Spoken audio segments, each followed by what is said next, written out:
Vous savez que normalement, est-ce qu'on peut poster le PowerPoint pour nous? Nous avons commencé toute une série, en fait, c'est toute une série de conférences sur la prophétie. Le thème de notre série, c'est l'ultime superpuissance. L'ultime superpuissance. En fait, il suffit seulement d'ouvrir les journaux, peut-être d'ouvrir votre télé, vous allez découvrir, ou peut-être d'aller dans les livres, vous allez découvrir qu'il y en a beaucoup de toutes sortes de théories qui parlent en fait de la prophétie. Mais toutes ces théories, ce sont des théories qui sont mélangées en fait d'hérésie, d'erreurs, comprenez? Ou peut-être il y en a qui sont mélangées de vérité, d'erreur. Donc nous sommes convaincus que Dieu a une réponse. Dieu, lui, lorsqu'il parle, il dit que lorsqu'il parle, la chose arrive, il ordonne et la chose existe. Donc, nous avons vu comment la prophétie de Dieu, lui, Dieu nous avertit à l'avance ce qui doit arriver, en fait, avant son retour, tout au long de la fin de l'histoire de ce monde, tout au long de l'histoire de ce monde, jusqu'à la fin, avant son retour, Dieu nous montre, en fait, tout ce qui va y arriver.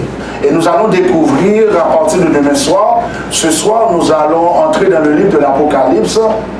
Et demain soir, Dieu voulant, nous allons entrer d'emblée, en fait, dans les lettres. Et nous allons voir comment Jésus, parce que Jésus il est Dieu aussi, comment Dieu nous accompagne à travers l'histoire. Dieu ne nous laisse pas seuls. Et comme on l'a dit hier soir, Dieu est le maître de l'histoire. Jésus est le maître de l'histoire. Tout a été créé par lui. Il suffit d'ouvrir le livre de Jean. Jean va vous dire que, ok, au commencement était la parole, la parole était avec Dieu et la parole était Dieu. Et ce qui est intéressant, lorsqu'on se met à étudier la parole de Dieu, Jésus, non seulement il nous bénit, mais Jésus nous donne des indices, il nous donne des signes. On a vu ça dernièrement, en fait samedi soir, le dernier coup de minuit. Dieu nous donne des signes. Parmi ces signes, on a des tremblements de terre, des famines, toutes sortes de choses. Actuellement, dans le monde, comme on l'a vu samedi soir, dans le monde, il y a une faim énorme. Les spécialistes disent qu'il y a plus de 2,2 milliards de pauvres actuellement dans le monde. Des gens qui s'inquiètent. À chaque jour, ils se demandent qu'est-ce qu'ils vont manger demain. Sans compter, nous sommes au Canada. Au Canada, il y a beaucoup d'eau. Mais il y en a des pays, il n'y en a pas d'eau. Il suffit d'aller faire un tour en Afrique, vous allez comprendre, peut-être d'ouvrir votre télé. Mais nous vivons effectivement à la fin des temps. Jésus va revenir. Ce n'est plus le moment de plaisanter, de badiner, c'est le moment de nous accrocher au Seigneur. C'est pourquoi Dieu envoie en fait ses serviteurs, et j'en fais partie, pour vous éclairer. Nous allons voir ça tout à l'heure, pour étudier la parole, afin que nous soyons prêts, afin de nous préparer pour son avènement. Et comme nous le disons, on peut voir, lorsque Dieu parlait à Josué avant de traverser le Jourdain, il a dit quoi? Que ce livre de la loi, quel livre? Quel livre? Que ce livre de la loi ne s'éloigne point de ta bouche, médite jour quoi? Et nuit pour agir fidèlement selon quoi? Tout ce qui est écrit, car c'est alors que tu auras quoi? Du succès dans tes quoi? Entreprises, c'est alors que tu quoi? Réussiras. Donc, Dieu nous a donné le plan de la réussite. Le secret de la réussite, c'est dans quoi? C'est dans la Bible. Et cela, c'est vrai Comme je l'avais dit la fois dernière, un jour j'espère que je pourrai vous donner un atelier sur, il y a des secrets dans la Bible. Les gens les plus riches du monde, beaucoup de gens qui sont extrêmement riches, ils prennent leurs secrets dans la Bible. Il y a des secrets dans la Bible, Dieu donne des secrets. Quand je dis des secrets, mais est-ce qu'on peut dire que c'est des secrets vraiment, c'est dans la Bible? Il suffit de lire avec attention, avec précaution. Ils découvrent la recette, comment devenir riche. Tous ces gens que vous voyez, McDonald's, etc., ils prennent leurs secrets dans la Bible. Ou peut-être leurs recettes ou leur programme dans la Bible.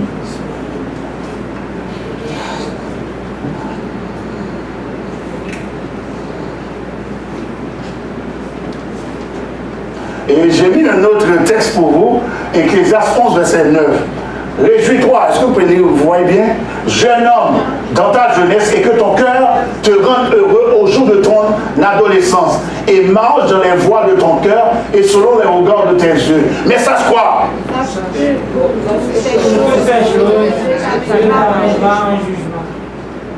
Donc, tout ça, c'est la raison, en fait, de cette série de conférences.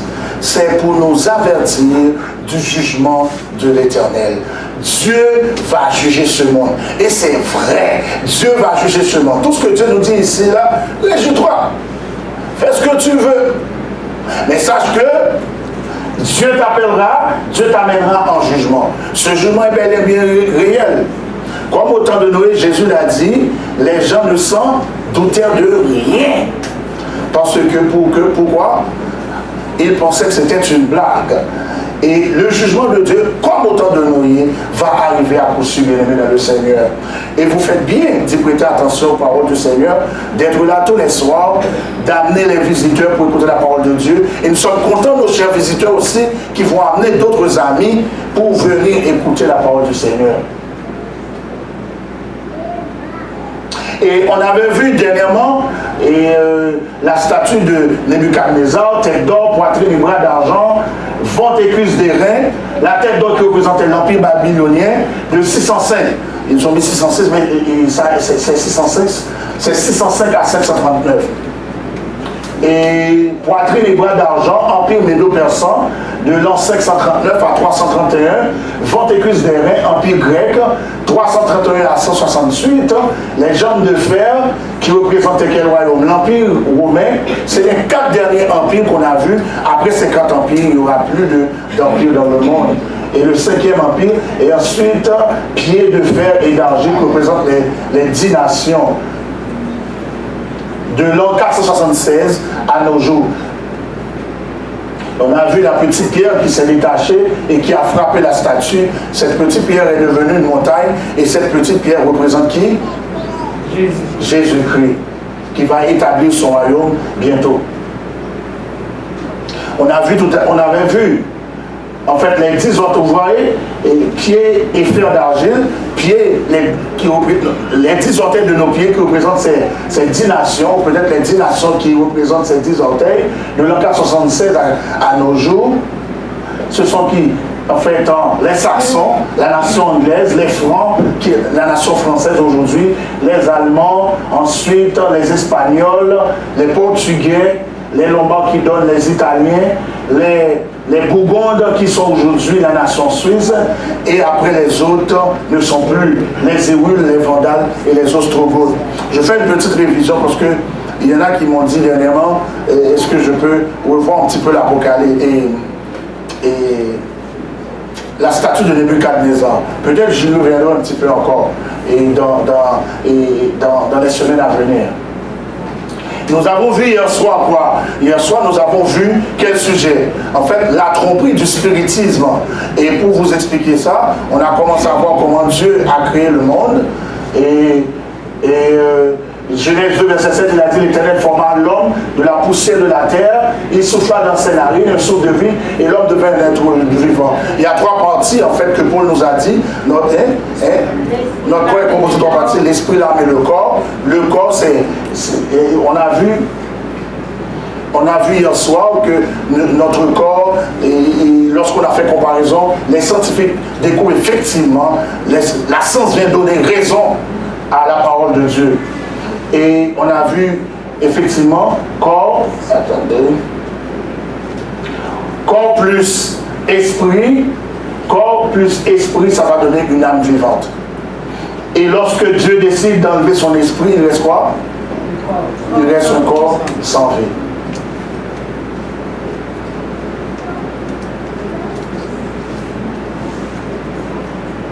Et il est dit ça dans Job 34, 14, 15. Si Dieu retirait à lui son esprit et son souffle, toute chair périrait, soudain et l'homme rentrerait dans la poussière. Psaume 104, 29, 30, tu leur retires le souffle, ils expirent, ils retournent dans leur poussière. Donc ça veut dire que nous avons la preuve que lorsque quelqu'un meurt, Dieu prend son esprit. C'est la parole de Dieu qui le dit. Ecclésiaste 12, verset 9 dit quoi? Avant que la poussière retourne à la terre et comme elle était, et que l'esprit retourne à qui? À Dieu.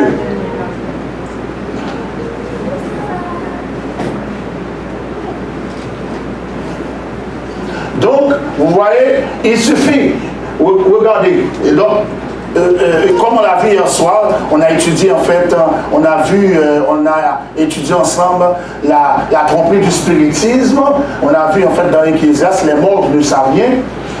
Regardez, donc les gens qui se disent qu'ils vont consulter les morts, les devins, le spiritisme, laissez-moi dire, comme on l'a dit hier soir, la définition c'est, le spiritisme, la définition c'est une doctrine spirituelle née au 19e siècle qui professant la croyance au-delà, en l'au-delà et la communication avec les morts. C'est ça le spiritisme, des gens qui prétendent communiquer avec les morts. Donc, on a vu que si vous portez, qu'est-ce qu'on a vu la parole de Dieu de nous dire que lorsque quelqu'un meurt, qu'est-ce qui se passe? Dieu prend l'esprit. Dieu prend son esprit, Dieu reprend son souffle. Donc, si Dieu reprend son souffle, comment se fait-il que la personne retourne? Impossible que la personne puisse retourner parce que Dieu a repris son souffle. Donc, c'est Satan. On sait que Satan existe. Le diable existe. Je vais vous le dire, chers amis visiteurs, chers membres d'église, nos amis des ondes. Satan existe. Le diable existe. Le malin existe. Les démons existent vraiment. C'est eux qui prennent toutes sortes de formes. Et pour que Satan puisse fonctionner, pour que les mauvais anges, les mauvais esprits puissent fonctionner, ils ont besoin d'un corps. Et c'est la raison pour laquelle ils vont utiliser les corps de gens. Vous voyez des gens qui vous disent qu'ils peuvent voyager dans le monde. Donc c'est Satan. Ils prêtent le corps à Satan pour pouvoir faire des affaires de toutes sortes des affaires de sciences occultes, de spiritisme. Vous comprenez ce que je dis là? Donc ça veut dire que et quelqu'un qui meurt ne peut jamais retourner. Les morts ne savent rien.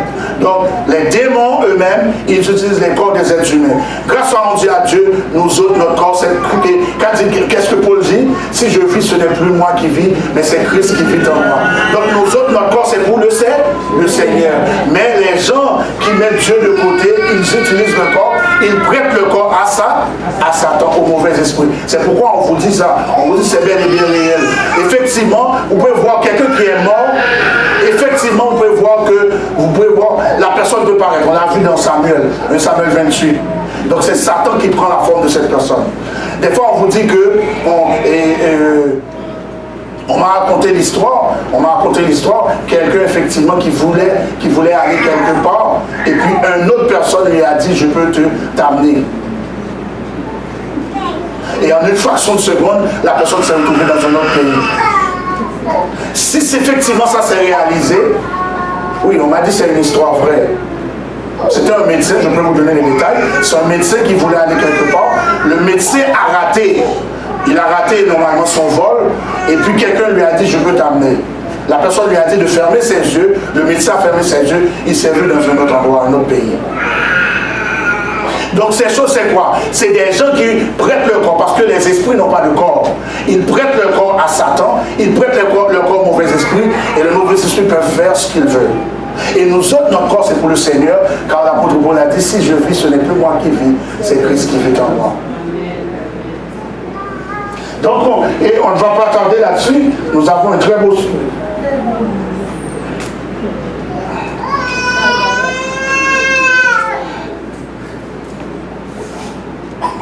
Donc ce soir, nous allons traiter, nous entrons d'emblée dans le livre de l'Apocalypse.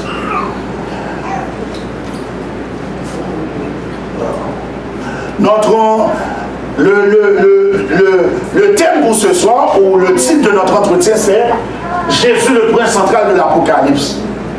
Nous allons étudier le livre de l'Apocalypse. Nous entrons aussi dans Daniel. Donc, il faut comprendre le rôle de Jésus. Jésus traverse toute l'histoire. Jésus traverse toute la Bible. Jésus, c'est non seulement il est le point central du livre de l'Apocalypse, mais il est le point central de toute la Bible. Mais pourquoi je vous dis ça? C'est parce que vous allez découvrir le Jésus que Jean a vu, nous allons voir tout à l'heure. Jean va voir, on va vous dire le livre de l'Apocalypse, au début du livre de l'Apocalypse, il va nous dire, Jean va voir Jésus. Mais ce n'est point le Jésus qu'il connaissait. Ce n'est point le Jésus en fait qui a été crucifié. Ce n'est pas le Jésus de la petite crèche là que les gens se moquent à chaque 25 décembre. Ce n'est pas ce Jésus là. Ce n'est plus le Jésus sur la croix. Ce n'est plus le Jésus qu'on a battu. Ce n'est plus le Jésus de Golgotha. Ce n'est plus le Jésus, en fait, qui a été ressuscité, qui est mort, qui est ressuscité le dimanche. Mais c'est un Jésus glorifié que j'en vais voir. Et c'est ce Jésus glorifié qui nous paraît dans toute sa puissance pour nous garantir qu'effectivement, il est l'ultime superpuissance et il est capable de nous amener dans son royaume. Au bien-aimé dans le Seigneur, nous entrons. En fait, Apocalypse veut dire quoi? Apocalypse vient du grec apo, la première partie signifiant au loin, et kalypsis signifiant voile.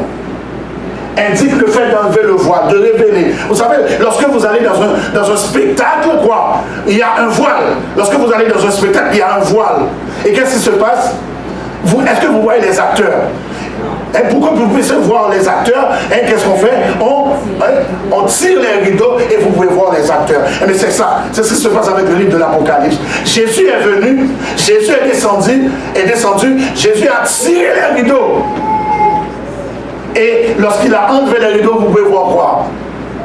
Qui peut me le dire? Vous pouvez voir quoi? Les acteurs. Non. Jésus. Non. Non. Sa gloire. Non. Bon, tout ça c'est bon, c'est bon. Mais lorsque Jésus a tiré les rideaux, il vous fait voir l'avenir.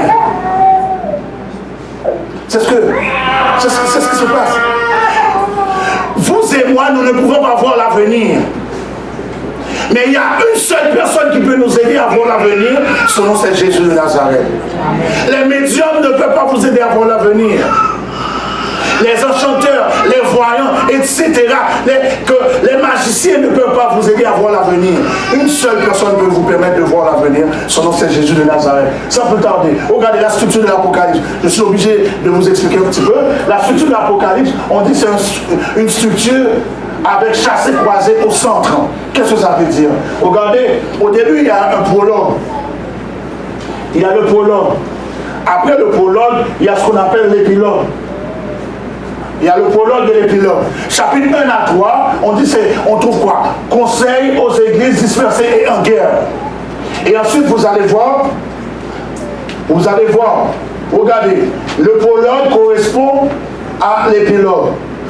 Le chapitre 1 à 3 correspond 21-22. Regardez, il dit conseil aux églises dispersées et en guerre. Et 21-22 dit quoi? Récompense aux églises réunies et en paix.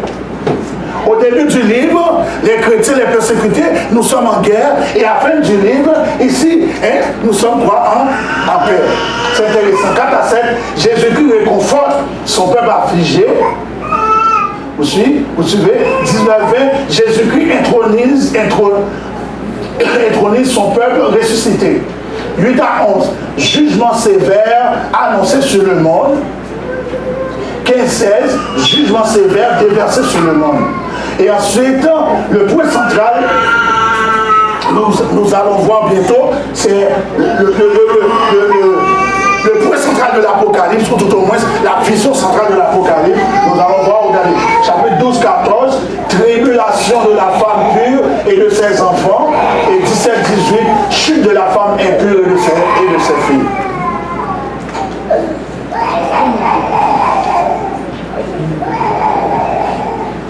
Le prologue qu'on a vu tout à l'heure, chapitre 1, nous avons le prologue, le premier chapitre, et nous avons ici dans l'Apocalypse, chapitre 22.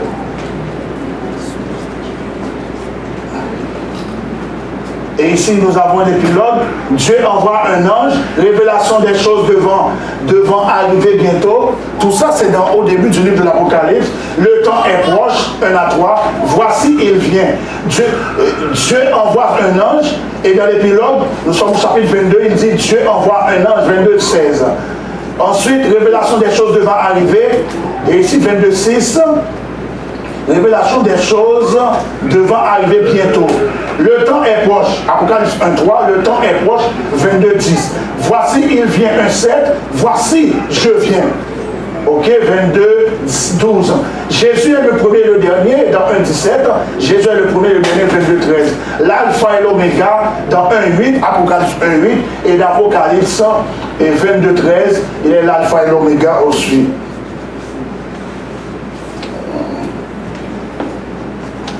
Ensuite, nous avons partie historique, conflit en cours et partie eschatologique. Car eschatologie veut dire fin des temps.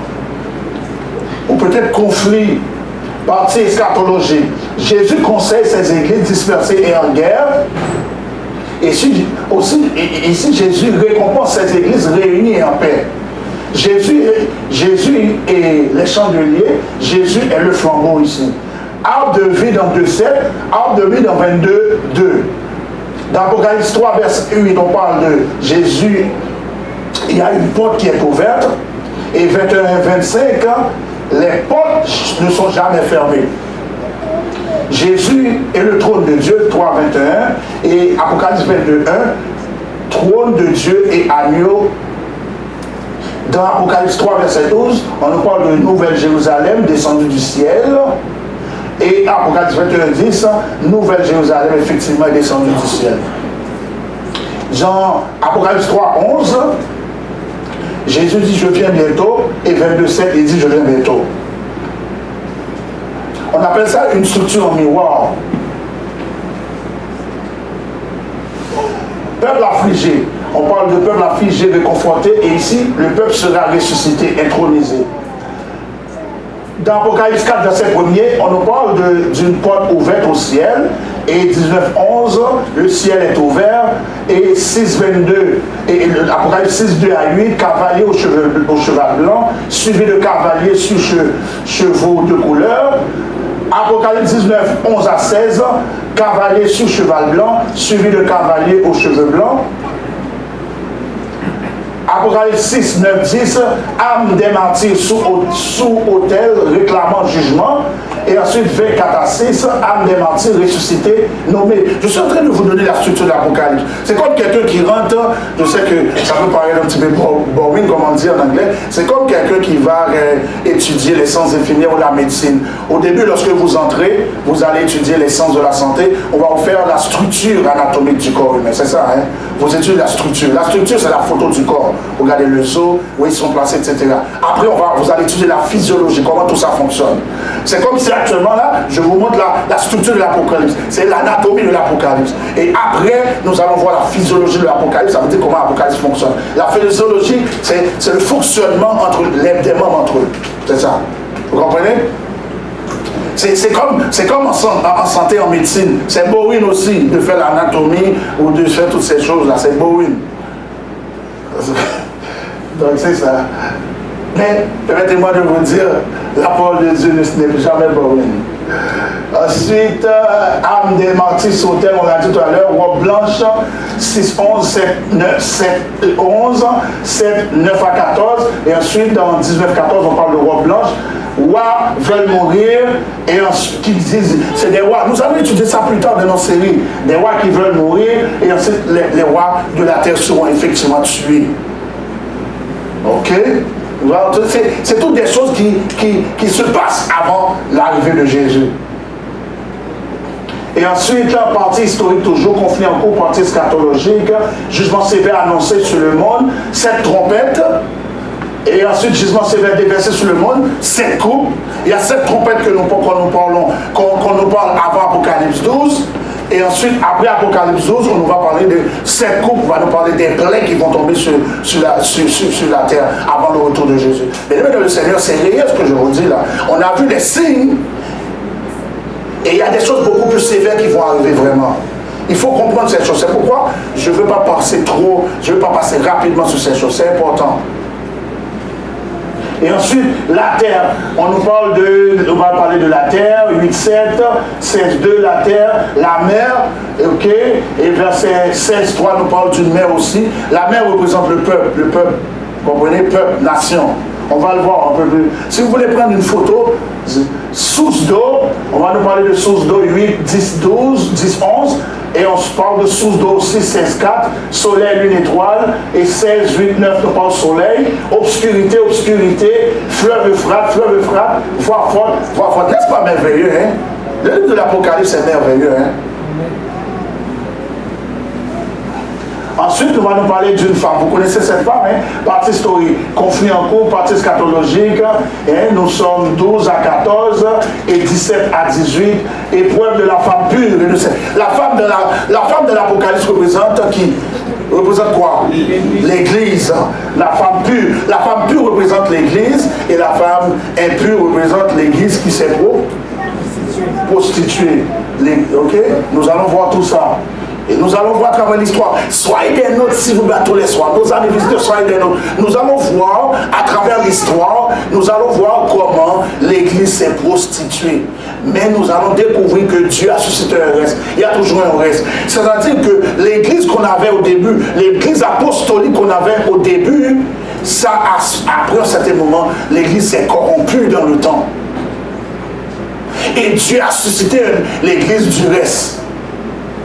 Et actuellement, nous allons voir, je ne veux pas devancer ça, vous et moi, nous faisons partie de cette église du reste. La vraie église du Seigneur, qui est la vraie église apostolique, s'est détournée. Ils se sont corrompus, ils sont mélangés à la politique, ils sont mélangés à toutes sortes de choses. Ils sont détournés de Dieu, ils sont entrés dans toutes sortes de compromis. Nous allons le voir. Et c'est pourquoi on étudie ces choses. Il faut comprendre ces choses. Parce qu'il faut comprendre ces choses avant le retour du Seigneur. Vous comprenez? Ensuite, la femme, et on dit que femme vêtue de soleil, femme vêtue de pourpre, et postérité. Et postérité garde la loi, 12-17, ses filles sont impudiques, ok? Ça c'est la femme impure, hein? Et la femme impure, et de ses filles que nous allons étudier. C'est l'église impure, nous allons étudier ça. Il y a une église qui est impure, qui n'a pas suivi en fait, la voie du Seigneur. Mais il y a une église qui est restée pure. Deux choses. Il y a une église que nous allons découvrir pendant notre série qui est, hein? L'église s'est corrompue. Et Dieu l'appelle prostituée. Parce que l'église dit, parce que Dieu dit que l'église c'est son épouse. Puisque l'église c'est son épouse, donc à chaque fois qu'on se détourne de Dieu pour aller vers d'autres dieux, pour aller vers les bimatins, pour tomber dans toutes sortes de compromis, Dieu appelle cette église prostituée. Dieu utilise des termes qui sont communs à nous pour que nous puissions comprendre. Ok? Ensuite, mais mais une église qui est restée fidèle comme vous et moi, Dieu nous appelle une église, Dieu nous dit que nous sommes son épouse. L'église est l'épouse de Dieu. Lorsque nous sommes restés fidèles, on ne tombe pas dans toutes sortes de compromis, on ne tombe pas dans toutes sortes de corruptions. Dieu nous appelle l'église pure. Vous allez voir à travers l'histoire, l'église s'est corrompue, mais pendant que l'église s'est mise à se corrompre, il y a un reste qui restait toujours fidèle. Même de nos jours, on le voit dans l'église. Il y a des gens qui font toutes sortes de choses, mais il y en a qui restent fidèles. On va voir ça. Et femme dans le désert, bête à 7 têtes, nous allons voir ça. La bête à 7 têtes et 10 cornes, c'est quoi? Nous allons voir ça. Nous allons découvrir qui est la bête. Vous entendez souvent ça, on parle d'une bête. Il y a toutes sortes d'hérésies. Vous entendez? Et nous allons voir c'est qui est la bête. Et Daniel va nous parler de 10 cornes. Nous allons découvrir aussi la bête à... Oh, et tout comme ici dans Apocalypse. La bête d'Apocalypse 17.3, on nous parle de bête à 7 têtes et 10 cornes. C'est quoi cette bête? Que sont les 10 cornes? Nous allons découvrir. Babylone est tombée. Ici, Babylone est tombée. Qui est Babylone? Que représente Babylone? Nous allons découvrir tout ça. Témoignage de Jésus, témoignage de Jésus. Ensuite, le contenu, un petit résumé de tout ce que nous venons voir. Le contenu du livre de l'Apocalypse, c'est quoi? Et au début, on nous dit il y a un prologue et à la fin, il y en a un épilogue. Le prologue, ça veut dire c'est une introduction et à la fin, l'épilogue, on peut comparer à quoi? Une conclusion. Ensuite, on va nous parler des 7 lettres, des lettres aux 7 églises que vous avez entendu parler. Le trône de Dieu, le livre aux 7 sceaux, les 7 trompettes, le conflit final entre le bien et le mal, la nouvelle terre et ses habitants. C'est ce que nous attendons. Hein? Nous soupirons après une nouvelle terre. Nous allons le voir. Ok, Apocalypse 21, 1 à 5, 1 à 22, 5 nous parle de cette nouvelle terre. Nous allons le voir. Et ensuite l'épilogue que nous avons vu tout à l'heure. N'est-ce pas? Merveilleux. Nous commençons dans le livre de l'Apocalypse. Prenez vos Bibles. Mais tout est ici. J'ai décidé de mettre des PowerPoint pour vous, pour que vous puissiez mieux comprendre. Parce que visualiser, c'est mieux. Révélation de Jésus-Christ, comme on l'a dit. L'Apocalypse, c'est quoi? L'Apocalypse, c'est la révélation de Jésus-Christ. Jésus-Christ nous révèle quoi? Il nous révèle, il tire le rideau pour nous révéler quoi? L'avenir.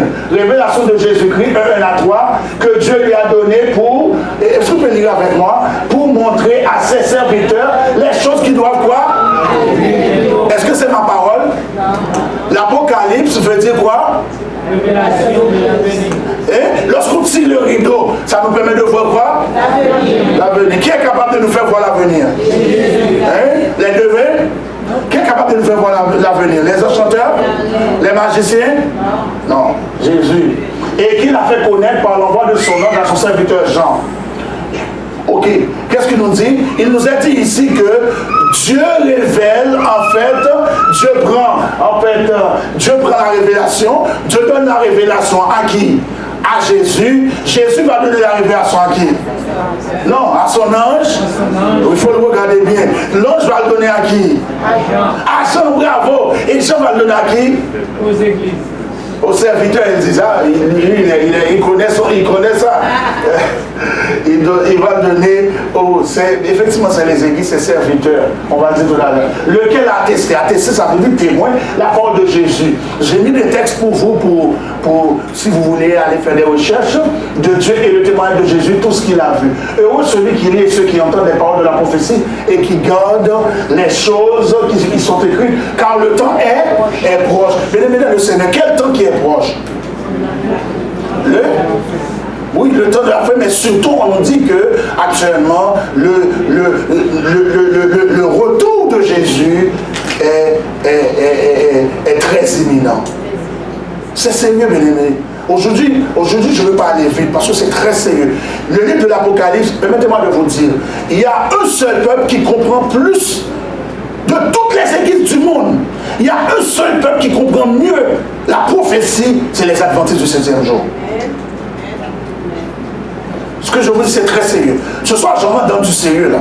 Il y a un seul peuple. Moi, pour même croire, avant de venir ici, je me suis bien préparé. Je peux vous le dire, je me suis bien préparé. J'ai entendu toutes sortes de choses. Non, je peux le dire. J'ai entendu toutes sortes de choses. Mais il y a toutes sortes d'hérésies. Mais ce n'est pas des gens qui prennent le temps effectivement d'étudier la parole de Dieu. Quelqu'un m'a envoyé dernièrement sur WhatsApp la vidéo de monsieur. Je ne vais pas donner son nom. Et j'ai écouté. Lui, il parle du retour de Jésus. C'est complètement faux ce qu'ils disent.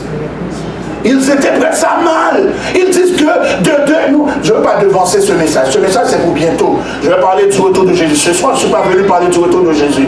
Le retour de Jésus, je veux vous voir, ça va être pour bientôt.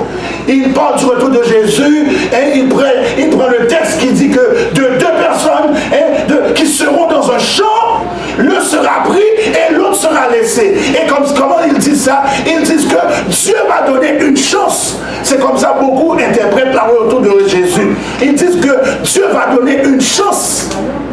Dieu va donner une chance, une seconde chance à ceux qui n'ont qui n'ont pas eu le temps de se convertir. Mais sois honnête. Si je sais que j'aurai une deuxième chance, pourquoi être dans l'église maintenant?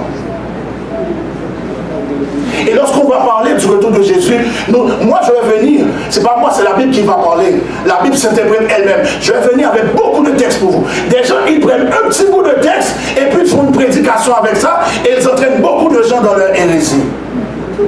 Si je sais que j'ai une deuxième chance pour aller au ciel, pourquoi? C'est mieux de se embaucher maintenant. Pourquoi venir ici? Regardez, pourquoi venir ici prêcher la parole de Dieu? Ça prend du temps. Permettez-moi de vous dire, en toute humilité, pour vous préparer ces messages-là, ça me prend beaucoup de temps. Surtout l'Apocalypse, ça prend beaucoup de temps. Tu peux prendre n'importe quel texte. Tu peux prendre n'importe quel texte. Moi, je suis théologien, j'ai étudié, je suis pasteur. Tu peux prendre n'importe quel texte de la Bible, tu peux facilement l'interpréter, faire une analyse théologique. Mais l'Apocalypse, Daniel, la prophétie, c'est pas facile. Ça veut dire que, c'est sûr que ça prend le Saint-Esprit, mais Dieu nous donne l'intelligence pour étudier aussi. Ça veut dire que ça prend du temps pour étudier la prophétie. Ça veut dire que moi, je ne suis pas venu vous donner un bout de texte ici et pour vous dire que oui, voici la vérité. Non, moi je vais venir avec des preuves à l'appui que la Bible dit. Ok? C'est très sérieux. Permettez-moi de vous dire, j'ai pas mal de choses. Hier frère, et frère Jasson m'en a parlé, et je sais que normalement vous allez travailler, je ne vais pas vous garder longtemps, et j'ai des choses à vous dire qui sont très sérieuses. Hein? À quelle heure vous voulez partir ce soir? Il est quoi? Hein?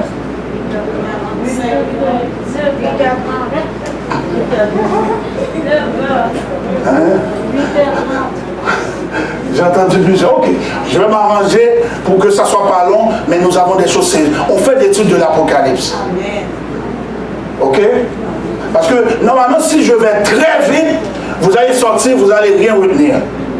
Vous savez que je peux prêcher vite. C'est pourquoi j'ai décidé de mettre tout sur PowerPoint. À celui qui nous aime. Aussi, il a dit que la grâce, Apocalypse 4.7, Jean aux 7 églises. Les 7 églises, peuple de Dieu qui représente le peuple de Dieu, l'église universelle, Apocalypse 1.11, qui sont en Asie. La province romaine au sud-ouest de l'Asie mineure, dont Éphèse était la capitale. Que la grâce et la paix vous soient données de la part de celui qui est, qui était et qui vient. Ici, on nous parle de qui?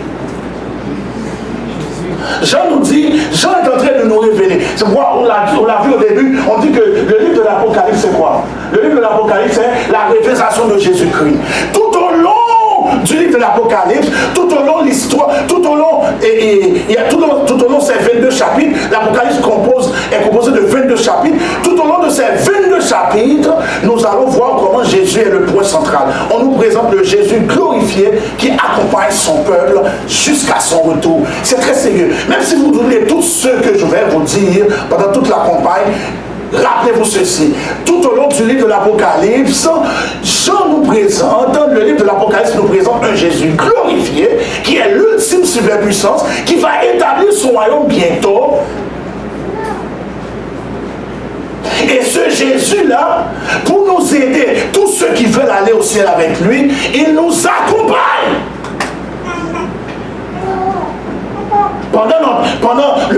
Pendant l'histoire de ce monde, jusqu'à son retour. C'est très sérieux ce que je veux dire. Est-ce que vous me suivez jusqu'ici? Et ici, il est dit que la grâce et la paix, on a vu, vous soit donné, et 4 à 5, de la part de celui qui est, qui était et qui vient de la part des 7 esprits. Ésaïe 11, verset 2. Et vous pouvez voir, les 7 esprits, pour ceux qui aimeraient savoir c'est quoi les 7 esprits. Ésaïe 11, 22 nous parle de 7 esprits, verset 2. Et ça nous dit quoi? Je vais vous lire pour vous. L'Esprit de l'Éternel reposera. Quand on parle de cet esprit, ça ne veut pas dire qu'il y a 7 esprits. Il y a un seul esprit, mais c'est un seul esprit qui se manifeste sous différentes formes. Hein? C'est quel esprit? On dit, Ésaïe 11, verset 2 nous dit, il y a l'Esprit de l'Éternel. L'Esprit de l'Éternel reposera sur lui. Hein? L'Esprit de l'Éternel, 1. L'Esprit de sagesse, comptez avec moi. 2. L'Esprit d'intelligence d'intelligence. 3, esprit de conseil. 4, esprit de force. 5, esprit de connaissance. 6, esprit de crainte de l'Éternel. Il y a 7 esprits. Ces 7 esprits, c'est les 7 manifestations de Jésus-Christ. Hein? Jésus-Christ, c'est les 7 manifestations du Saint-Esprit tout au moins. Mais il y a un seul esprit. Donc ça veut dire que vous et moi, lorsque nous acceptons Jésus, lorsque nous acceptons le Seigneur, lorsque nous laissons le Saint-Esprit se manifester dans notre vie, il nous donne quoi? Nous avons ce qu'on appelle, il nous permet d'avoir de la sagesse. Quelqu'un qui marche avec Jésus, c'est quelqu'un qui est intelligent. C'est quelqu'un normalement qui est capable de donner des conseils. Il y a des gens, effectivement, il y a des chrétiens, moi je connais des gens comme ça, et ils ont toujours quelque chose à vous dire de sérieux, de positif, de bien. Ils ont toujours des conseils pour vous. Donc, dans le Seigneur, Paul va dire que si je vis, ce n'est plus moi qui vis, mais c'est Christ qui vit en moi. En sorte que les 7 esprits de Jésus qui reposent, sur Jésus, l'esprit de l'Éternel, l'esprit de sagesse, l'esprit d'intelligence, l'esprit de conseil, l'esprit de force, l'esprit de connaissance, l'esprit de crainte de l'Éternel, reposons sur vous aussi. Amen. Non seulement sur vous, mais sur vos enfants. Amen. Vous allez voir, bien-aimés dans le Seigneur, vous allez voir comment vos enfants seront toujours à la tête, comme il dit dans Deutéronome 28. Vos enfants seront toujours à la tête et non à la queue. Ils seront toujours en haut et non en bas.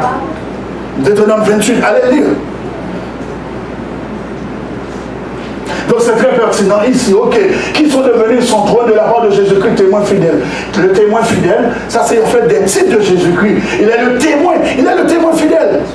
Et nous allons voir pourquoi il est le témoin fidèle. Parce que quoi? Il est le seul qui a les yeux comme la flamme de feu. Nous allons voir ça tout à l'heure. Ok? Le premier des morts et le prince des rois de la terre. À celui qui nous aime, on nous a dit que Jésus-Christ est le premier des morts parce que effectivement,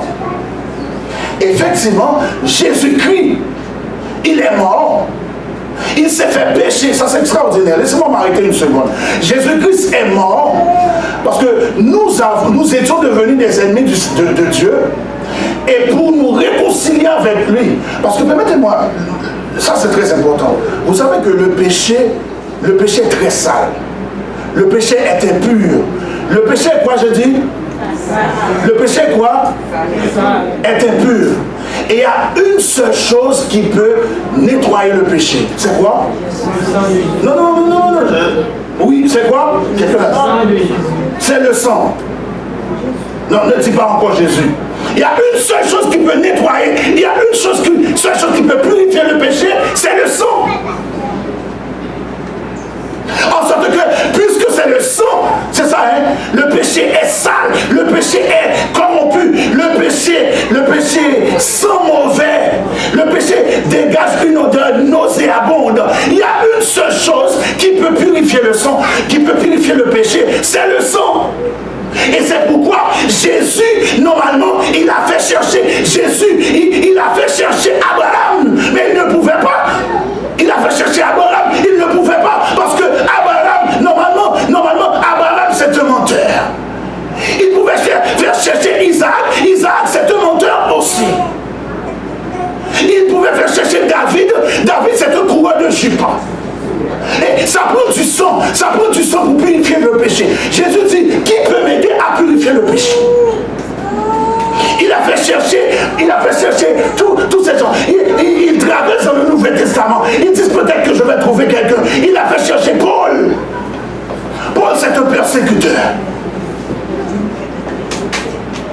Il a parcouru toute la Bible.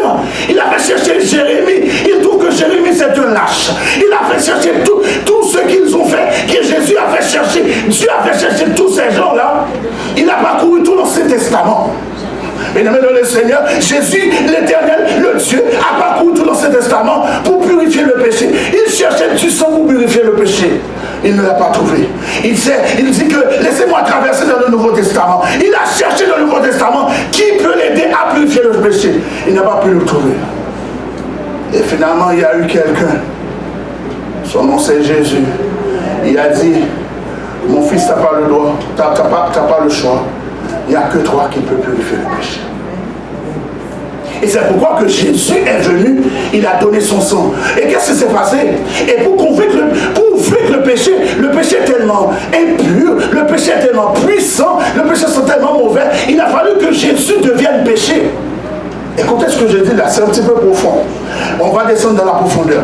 Le péché, Jésus s'est fait péché. C'est ça que la parole de Dieu nous dit. Jésus est devenu péché. Et que lorsqu'il est devenu péché, qu'est-ce qu'il a fait? Il est mort avec le péché. Et qu'est-ce qu'il a fait? Il a enterré le péché et il est sorti vainqueur. Amen. Je reprends. Pour que Jésus puisse nous délivrer, pour que Jésus puisse purifier le péché, parce que le péché corrompt l'univers, ou tout au moins la terre. Il a fallu que Jésus se fasse péché, devienne péché. Lorsqu'il est devenu pécheur, il s'est corrompu. Jésus s'est corrompu. Il a accepté parce que le péché sent mauvais. Il est devenu sale comme le péché, couvert de péché. C'est pourquoi il va dire à la croix, Père, pourquoi m'as-tu abandonné? Parce que Père, Dieu ne peut pas regarder le péché. Il a vaincu le péché, il est sorti victorieux. Donc c'est pourquoi on nous dit ici, et qui nous a délivrés du péché, de nos péchés, et qui nous fait un royaume de quoi? Des sacrificateurs.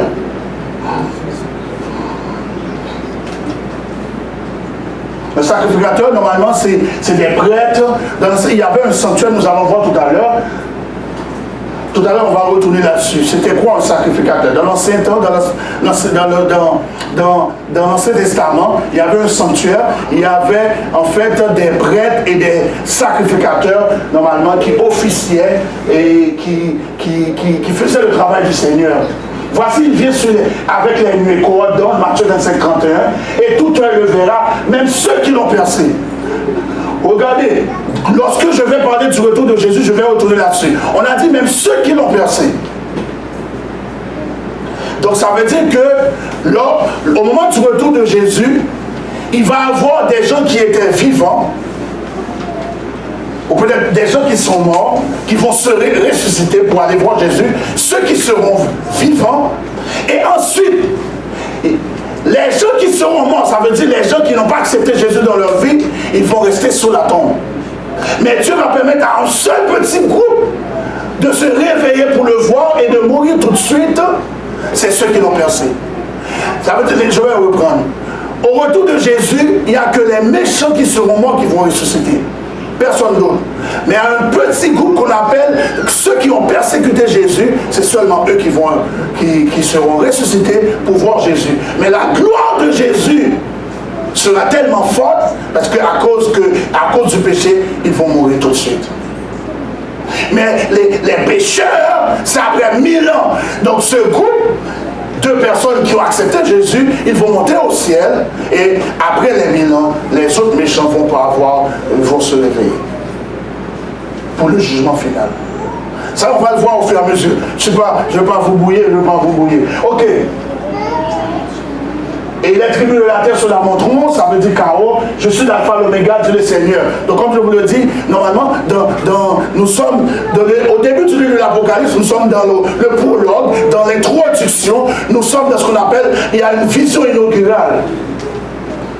Apocalypse 9, 11, moi, Jean, votre frère qui est pas avec vous dans la tribulation, et au royaume à la persévérance, en Jésus, j'étais dans l'île de Patmos. Où était-je lorsqu'il a eu la vision? Dans l'île de Patmos, à cause de la parole du Seigneur et de Dieu et du témoignage de Jésus. C'était l'île de Patmos. C'était un endroit, en fait, qui s'est passé.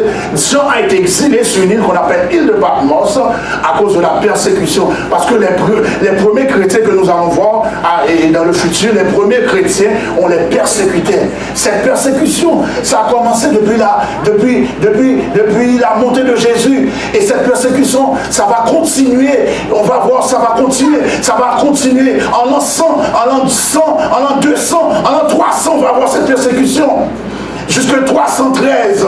Et lorsqu'on va étudier les livres de l'Apocalypse, on va nous parler en fait avec Éphèse. Il va y avoir de 10 jours de tribulation où ça va devenir encore pire. Surtout chrétiens, ça va devenir encore pire. Et après, qu'est-ce qui s'est passé? L'Église va avoir ça. La persécution va devenir tellement terrible. L'Église va tomber dans toutes sortes de compromis. L'Église va commencer à se mélanger avec la politique. C'est ça qu'on va étudier. L'Église va commencer à se mélanger avec la politique. Nous allons étudier ça. Je suis ravi en esprit au jour du Seigneur.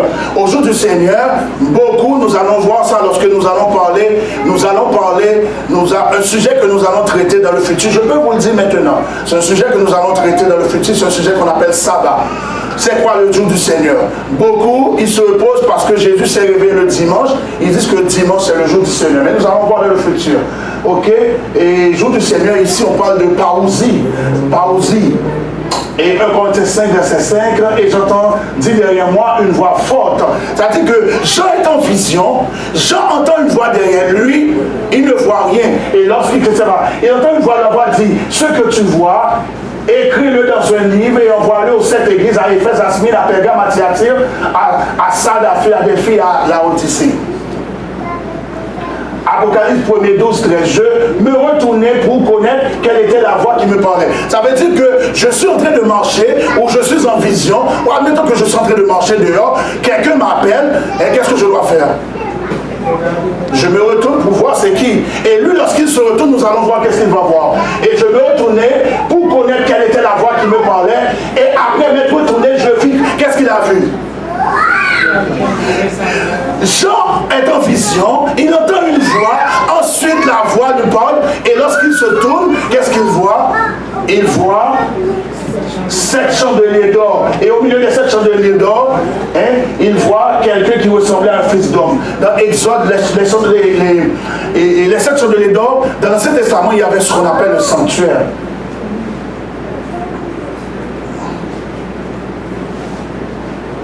Ok.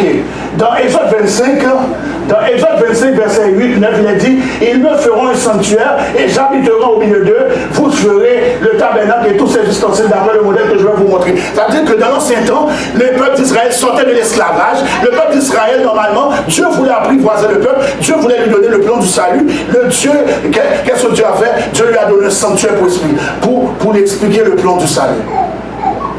Et puis maintenant, on va monter. Ok, ici, comme vous pouvez voir le sanctuaire ici on a quoi? On a l'autel des holocaustes. On sacrifiait des animaux. Lorsque le peuple péchait, ok, lorsque le peuple devait demander pardon, ok. Ensuite, nous avons l'autel, la cuve des reins ici. Ici, et c'est le sanctuaire. Il y avait 3 parties. Il y a le parvis, il y a le lieu saint, il y a le lieu très saint. Dans le lieu saint, qu'est-ce qu'on trouve? On trouve 3 meubles. C'est quoi ce meuble? On a le chandelier que Paul c'est ça. Jean est en vision, il voit 7 chandeliers. Il n'y avait pas 7 chandeliers vraiment, mais autant de gens, effectivement, dans le temple, dans le temps de Jean, ou plutôt moins dans la synagogue, autant de gens, qu'est-ce qui se passait? Effectivement, et les gens, ils avaient, ils faisaient, c'est 7 chandeliers qui représentaient effectivement le chandelier qu'on avait dans au temps de Moïse, on pourrait dire. C'est pourquoi Jean, pendant qu'il est en vision, on voit 7 chandeliers. Mais il n'y avait pas de sanctuaire 7 chandeliers, il y avait juste un chandelier. Mais ces 7 chandeliers, c'est une façon pour nous montrer comment Jésus, soutien, est au milieu de l'église. Vous me suivez, excusez? Ok, regardez, ici, il y a le chandelier à 7 branches, il y a la table des peuples de proposition, je sais que c'est pas clair, il y a la table des peuples de proposition, ici, il y a l'autel des poids, des parfums, ici, il y a l'âge de l'alliance. Est-ce que vous voyez, nos chers amis visiteurs?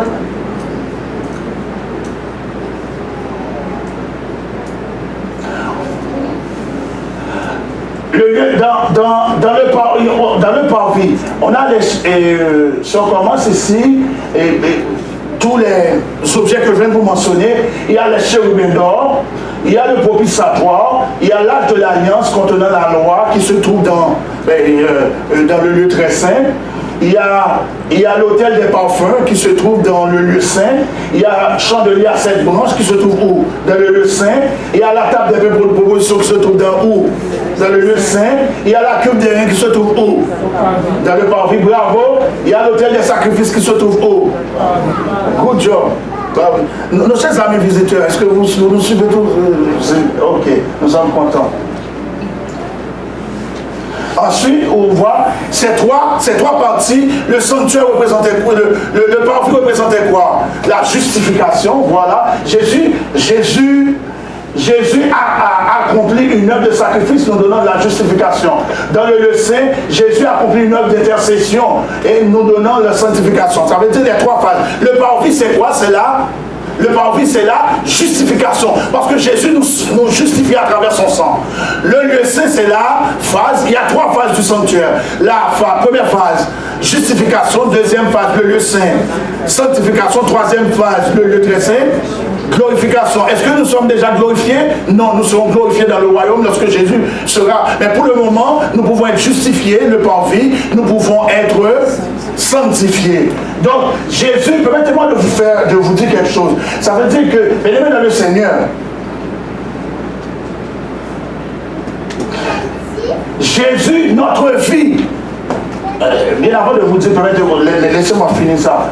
Début de la vie chrétienne, la progression de la vie chrétienne. Regardez, le sanctuaire, c'est la progression de la vie chrétienne aussi. Les objets du sanctuaire illustrent les étapes de la vie chrétienne. Au début de la vie chrétienne, qu'on trouve quoi? Le début de la vie chrétienne commence où?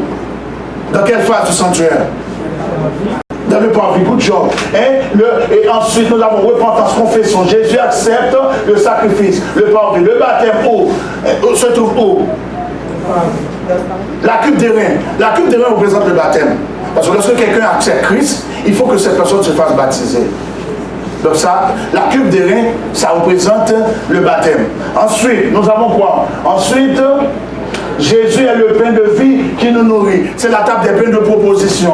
Ensuite, Jésus, la lumière du monde, nous éclaire. C'est le chandelier. Ensuite, l'Esprit avec nous, nos prières montent vers Dieu. C'est l'autel quoi? C'est l'autel des parfums. Ensuite, oh là. Excuse-moi. L'Esprit avec nous, nos prières montent vers Dieu, l'autel des parfums.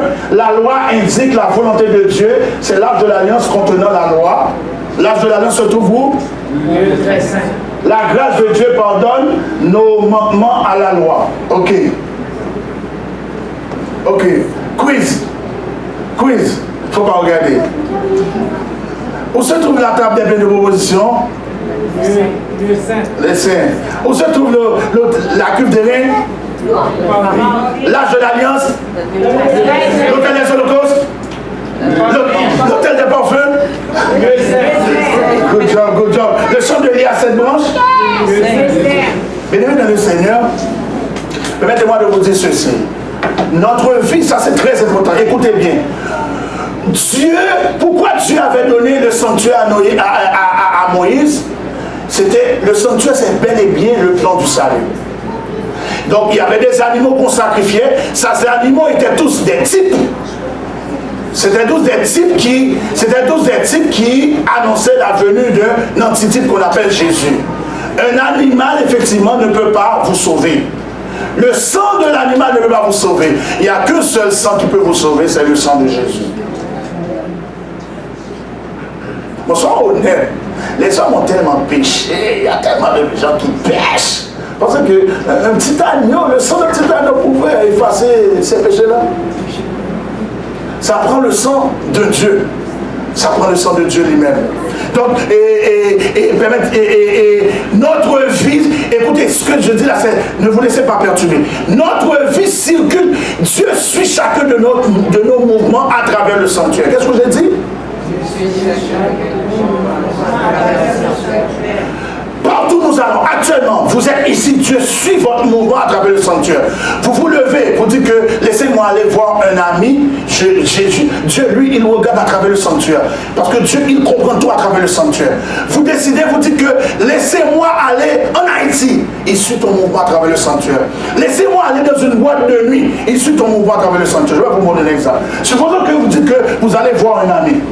Vous dites que vous allez voir un ami et vous arrivez à voir l'ami, vous dites, chers amis, permettez-moi de vous dire que Jésus revient bientôt. Votre vie, où se trouve Dieu, lui, il suit ce mouvement-là. Où votre vie, ce mouvement se situe dans le sanctuaire ici. Good job! C'est qui l'a dit? C'est où exactement? Oui, mais exactement. Pas nécessairement le pape de paix, c'est le lieu, c'est vraiment, mais c'est précisément le sang de l'époux. Pourquoi? Parce que lorsque vous rencontrez un ami, vous dites Jésus revient, vous êtes en train d'éclairer sa vie. Donc Jésus suit vos mouvements. Jésus, ce que je dis c'est très pertinent. Jésus suit chacun de vos mouvements à travers le sanctuaire. Et vous arrivez chez vous, après le travail, vous dites, avant de faire une sieste, laissez-moi ouvrir la parole de Dieu. Ou le matin, vous décidez d'ouvrir la parole de Dieu. Jésus est en train de regarder ce mouvement. Dieu regarde ce mouvement. Et vous êtes où? Mais précisément où? La table des paix. C'est comme ça que Dieu vous suit vos mouvements. Vous dites que laissez-moi prier le Seigneur. Votre mouvement, Dieu lui, il regarde chacun de nos mouvements à travers le sanctuaire.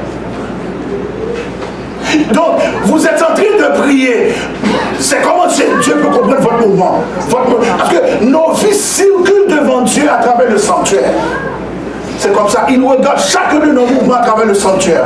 Partout où nous allons, il regarde le sanctuaire. Donc, vous décidez de prier, votre vie circule où? Tapez pas fou. Quelqu'un décide, il dit qu'il va. Quelqu'un décide, il dit que quoi? Quelqu'un décide, il dit qu'il va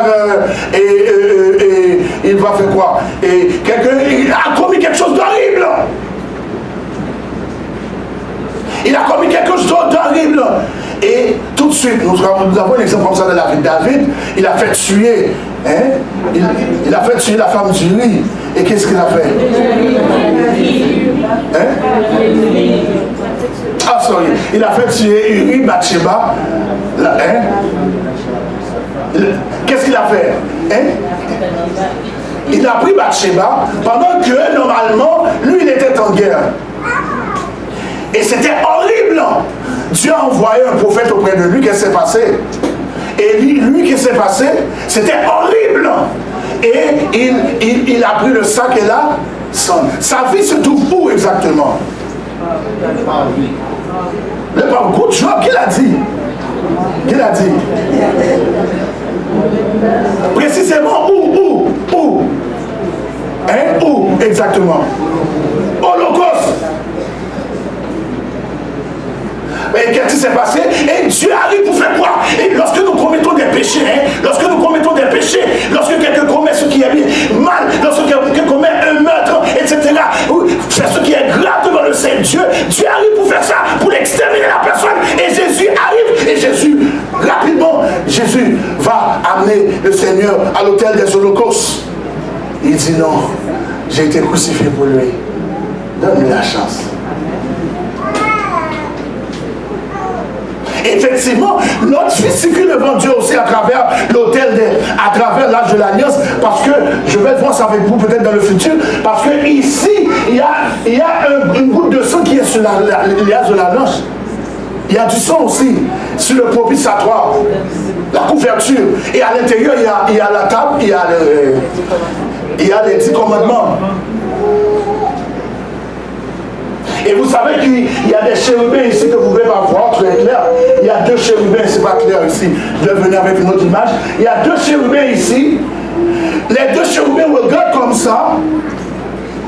Une prochaine fois, je vais venir avec l'image. Les 2 chérubins regardent comme ça. Et Dieu, il y a la table de la loi qui est à l'intérieur. À chaque fois que nous commettons du mal, Dieu regarde ces 10 commandements. Et il essaie de nous exterminer. Mais à chaque fois qu'il va essayer de nous examiner, qu'est-ce qui est sur le propitiatoire? Où se trouvent les 10 commandements? Dans l'arche. C'est comme une boîte. C'est surtout dans la boîte. Et la boîte est couverte.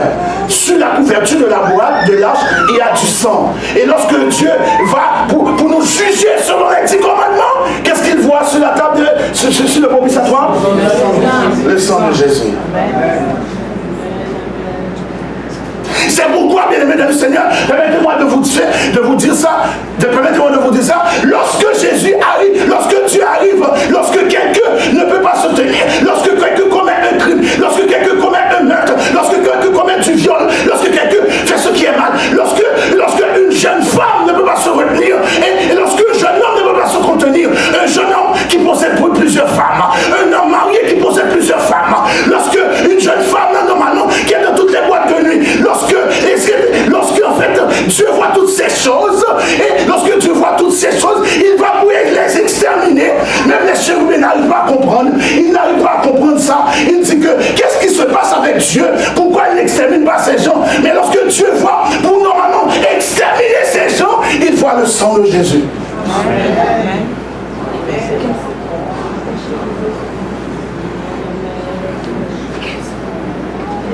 Mais le sang de Jésus est efficace. Le sang de Jésus est puissant. Notre fésicule devant Dieu à travers quoi? Le sanctuaire. Oubliez ça. Oubliez tout. Notre fésicule devant Dieu à travers quoi? Actuellement, votre fils se trouve où là pour vous étudier la parole de Dieu?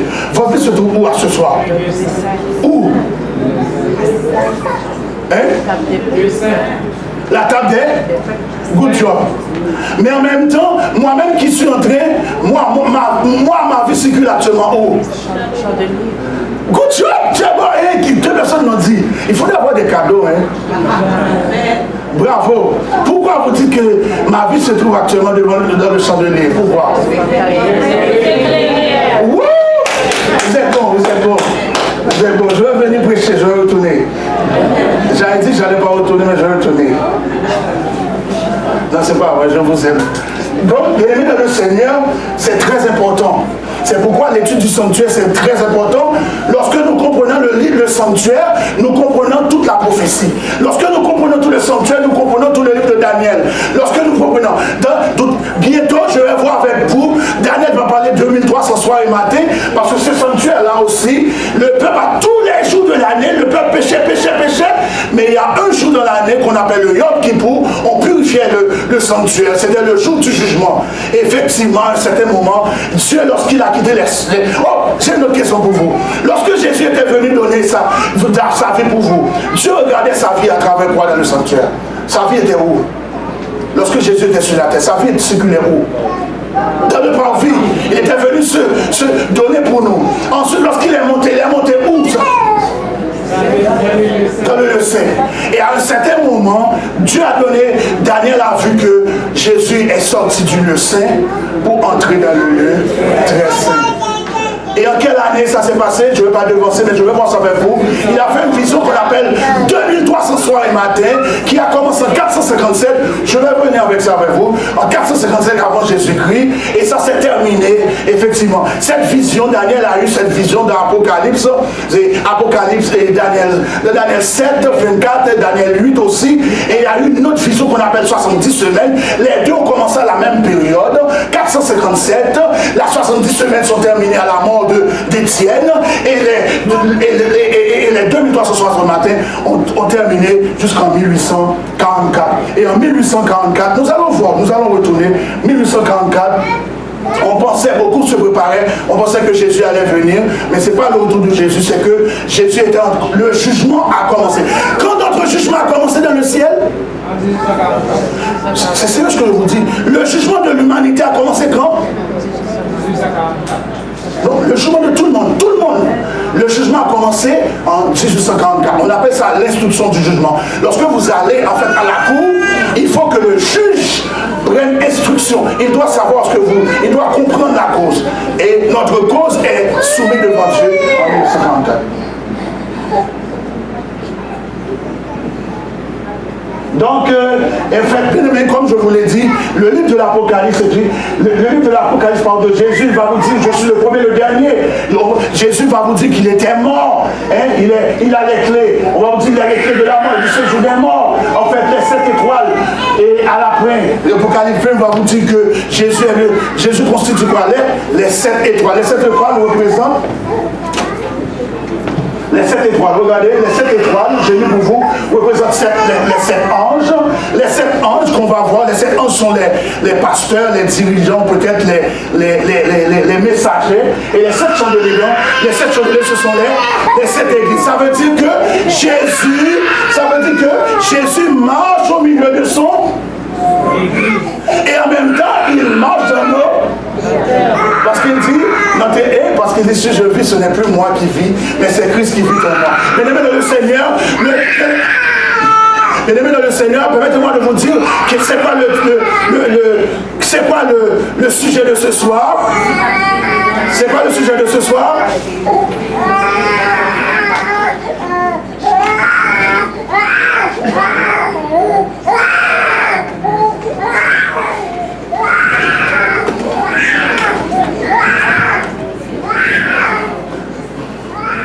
C'est quoi le sujet de ce soir? Jésus, le point central de l'Apocalypse. Mesdames et le Seigneur, le thème, le sujet de ce soir, c'est Jésus, le point central de l'Apocalypse. Et permettez-moi de vous dire aussi que le thème de notre série de conférences qui va finir le 25 août, à tous les soirs, il faut venir écouter. Et le thème, c'est l'ultime superpuissance, excepté le jeudi. Permettez-moi de vous dire, bien aimés dans le Seigneur, et ce Jésus que je suis venu vous présenter pendant toute cette série de conférences, la Bible dit qu'il est le Fils de l'homme, il est le lion de Juda. La Bible dit qu'il est le rejeton de David. Ce Jésus dont je suis venu vous présenter, il est le commencement de la création, mais aussi il est la fin de la création.